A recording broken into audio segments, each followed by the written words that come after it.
This is the first time that India is hosting G20 presidency, and Prime Minister Narendra Modi has called it People's Presidency. What is so unique about this, and will it change perspective towards India of the whole world?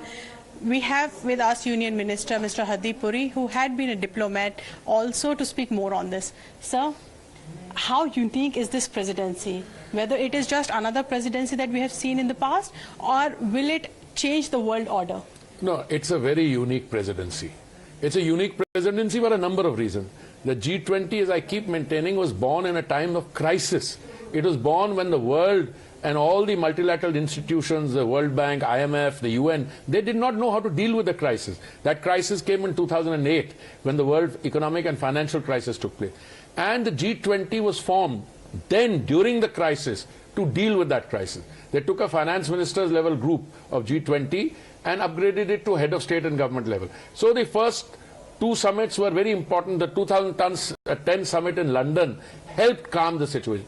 Uske baad, 2010 ke baad, we are now facing a real crisis which came not just from the Ukraine-Russia military conflict. It came because of global food crisis, global fertilizer crisis. So these three F crises, it's one. But more than that, any country could have done the presidency. There was a presidency before India's, there will be a presidency after that. But what is the sincerity, the comprehensive commitment, the detail with which it's done?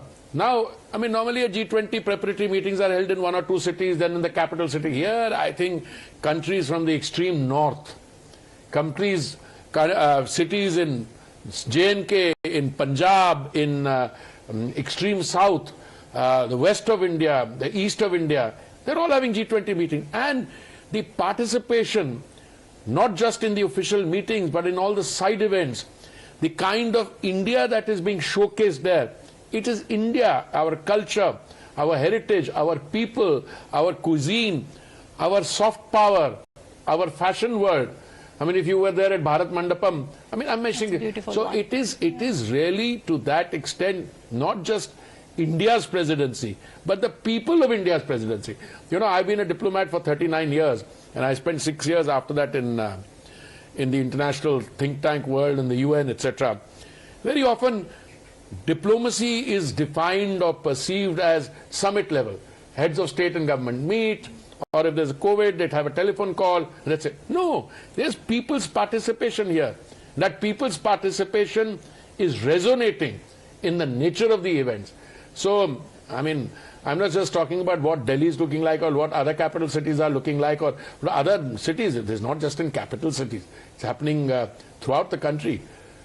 Hundreds of events in dozens of cities. And ultimately, behind that is the India story, the new India that is evolving. And the fact that you have made massive strides in health sector, in renewable energy, in connectivity, in civil aviation, in the infrastructure. India spent something about 30 lakh crores on infrastructure in the last 9 years. We have a capital expenditure budget of 10 lakh crores.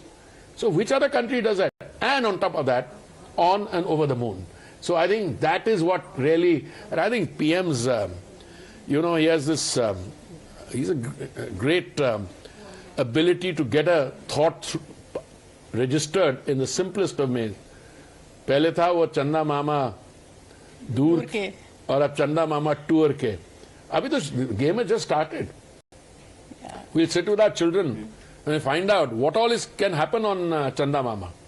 You will get, through that science and technology, you are moving from what is called the world of science fiction into reality. It's a very big thing. Science fiction की comics पढ़ते थे जब बचपन थे, अब ये science fiction reality बन रही है.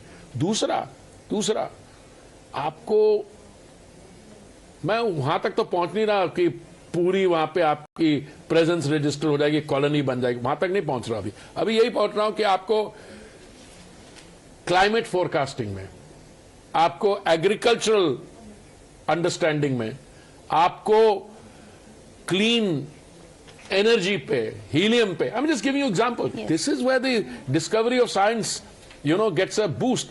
You know, I just want to conclude with just a small comment. मेरी generation जब फिजिक्स पढ़ने आई थी तो पिछली जनरेशन की जो फिजिक्स के बारे था दैट एटम इज इंडिविजिबल. मेरी जनरेशन पढ़ने आई जब तो कह रहे नहीं atom is divisible and you know the consequences.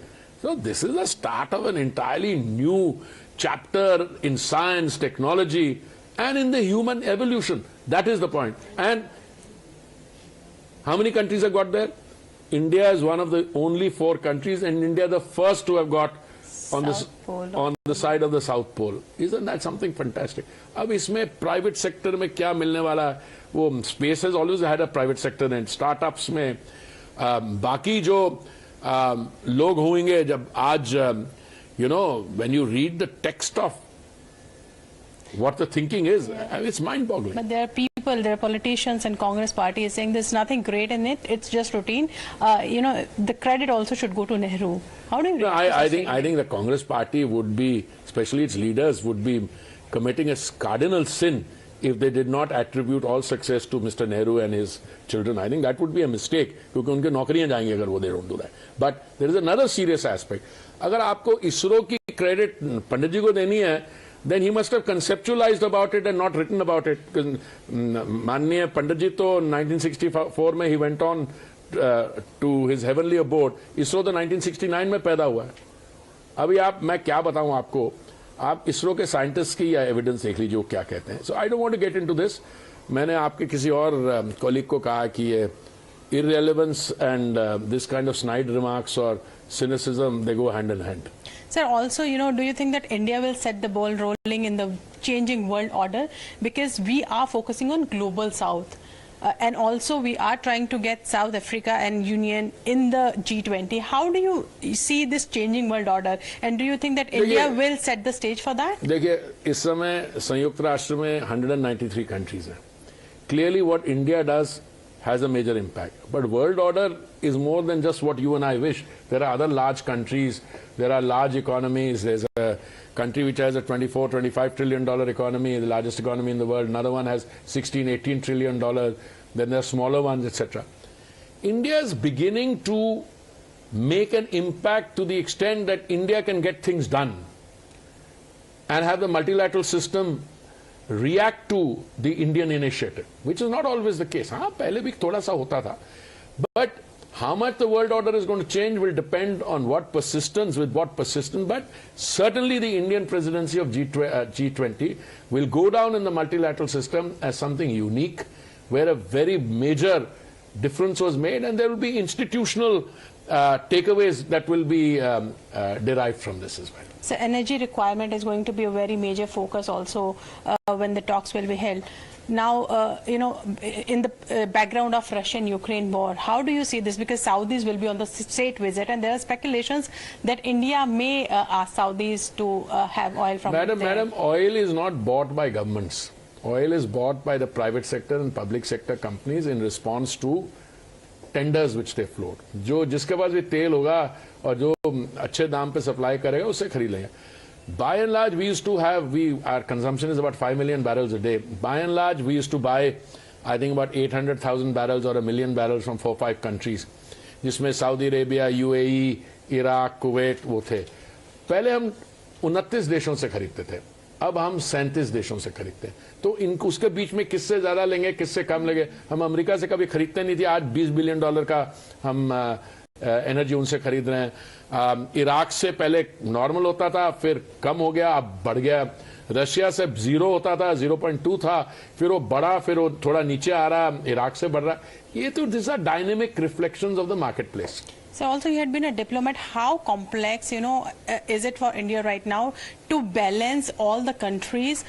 You know, they are on the other side of each other, like Russia and Canada and America. How complex this, if you have self-confidence and if you have a clear policy of India first, then you will navigate all these distances and all these geographies through your own confidence. So I don't need to please you. Somebody once asked me, don't you feel the pressure? I said, no, the Modi, the Prime Minister himself and his team, their minds are not wired to feel any pressure. We'll buy from whomever we can at the most economical price, because that is a moral duty we owe to our citizens. So G20 is also not devoid of politics. Aam Aadmi Party is claiming the beautification in Delhi. Aam Aadmi How do you Party. react to that? Sir, credit war has begun.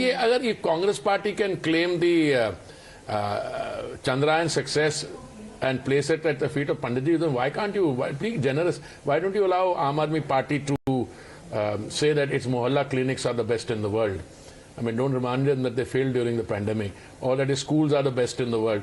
देखिए ये आम आदमी party ऐसी बातें करेगी, अगर आप लोग सीरियसली लोगे तो फिर हमारे कुछ हमारे जनता भी बिलीव करेगी, पर आप लोग क्यों इतना सीरियसली लेते हो? आप देखिए कौन जाता है सुबह 5 बजे, कौन पहुंचता है? लेफ्टिनेंट गवर्नर पहुंचता है या केजरीवाल जी पहुंचते हैं? We just have to report whatever is happening. You are reporting. You're doing a good job. You're doing a good job. But my duty is to respond with my understanding and the facts. Thank you so much for speaking to us. Thank you. Thank you so much.